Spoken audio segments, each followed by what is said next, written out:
আজকে রাতে বার্সার গেম আছে একটা 23 মিনিটের সেল্টা ভিগোর সাথে। ওই ম্যাচ নিয়ে কথা বলার আগে রিয়ালকে নিয়ে কিছু কথা বলা যাক।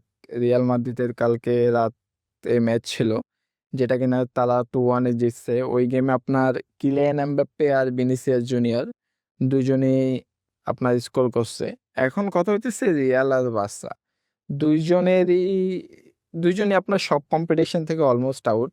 তাদের কাছে এখন একটাই কম্পিটিশন আছে কম্পিট করার জন্য, ওটা হচ্ছে লা লিগা। তো তাদের জন্য লা লিগা এখন খুবই ইম্পর্টেন্ট, রিয়ালের জন্য একটু বেশি ইম্পর্টেন্ট। কারণ রিয়াল যদি এই সিজনেও আপনার কোনো ট্রফি না জিততে পারে, তাইলে তারা লাগাতার 2 সিজন হচ্ছে আপনার ট্রফি লেস যাবে। লিগে বার্সার সাথে তাদের এখন পয়েন্ট ডিফারেন্স হইতেছে 6 পয়েন্টের। তাও আবার রিয়াল একটা ম্যাচ বেশি খেলছে। আর যদি রিয়ালের এই কম্পিটিশনে কম্পিট করতে হয়, তাহলে এখন তাদের প্রত্যেকটা ম্যাচই উইন হইতে হবে এবং কোনো ম্যাচই পয়েন্ট লুজ করা যাবে না। আজকে রাতে 1:30 মিনিটে বার্সার সাথে হচ্ছে সেল্টা ভিগোর সাথে ম্যাচ।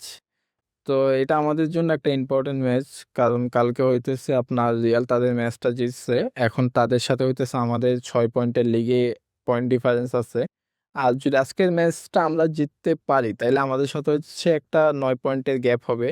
9 পয়েন্টের একটা সলিড গ্যাপ থাকবে বার্সার সাথে। আর এখন আমাদের ফুললি ফোকাসই হইতেছে আপনার লিগ, কারণ আমরা চ্যাম্পিয়ন্স লিগ থেকে আউট, আর কোনো কম্পিটিশনও নাই আমাদের কম্পিট করার মতো। তাই বার্সার এখন ফুল ফোকাস আপনার লিগে, যেহেতু আমাদের কাছে এখন একটা টাইটেলই আছে আপনার ডিফেন্ড করার জন্য। তো আমরা চাইবো যে কোনোভাবেই যাতে এটা আমাদের হাত থেকে স্লিপ না হয়। আর আজকের ম্যাচের কি লাইন আপ হইতে পারে তা নিয়ে কথা বলবো।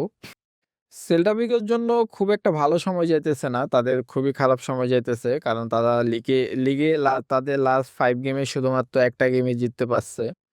অ্যান্ড এটা তাদের জন্য একটা ইম্পর্টেন্ট গেম। যদি তারা কোনোভাবে বার্সাকে আটকাইতে পারে, তারা হয়তোবা চেষ্টা করবে অ্যাটলিস্ট ড্র করার জন্য। And বার্সার জন্য একটা মাস্ট উইন গেম, যেহেতু আমাদের একটা কম্পিটিশনই আছে কম্পিট করার জন্য।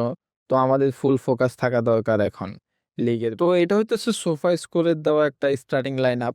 আই থিঙ্ক এখানে হয়তোবা কিছু চেঞ্জ আসতে পারে, ওই চেঞ্জগুলো নিয়ে কথা বলবো। তো লাইন আপটা হইতেছে যে আমাদের ফ্রন্ট ফোরে থাকবে আপনার রাইটে হইতেছে ফার্মিন এখানে, আর মিডে আপনার অলমো, লেফটে অবভিয়াসলি লামিন।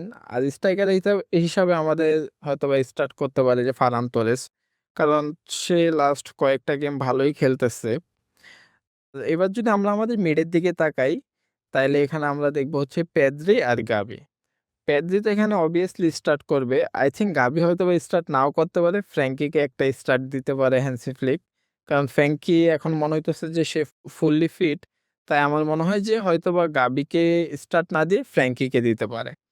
এখন যদি আমরা আমাদের ডিফেন্সের দিকে তাকাই, তাহলে হয়তোবা যেই ডিফেন্সটা দেখতেছি, আই থিঙ্ক এখানে হয়তোবা কোনো চেঞ্জ নাও আসতে পারে। এখানে কোনো চেঞ্জ আসার কথাও না। আপনার কুন্দে, তারপর হচ্ছে কুবাসি, এরিক গার্সিয়া আর কনসেলো। আই থিঙ্ক এখানে কোনো চেঞ্জ আসবে না। আর আমাদের গোল পোস্টের অবভিয়াস চয়েস জন গার্সিয়া, সে তো থাকবেই। আমরা যদি সেল্টা ভিগোর লাইন আপের দিকে তাকাই, তাইলে আমরা দেখবো যে এখানে তারা 3-4-1-2 এরকমে হয়তোবা লাইন আপ হইতে পারে। তারা হয়তোবা চেষ্টা করবে যে মিড ব্লক করার জন্য।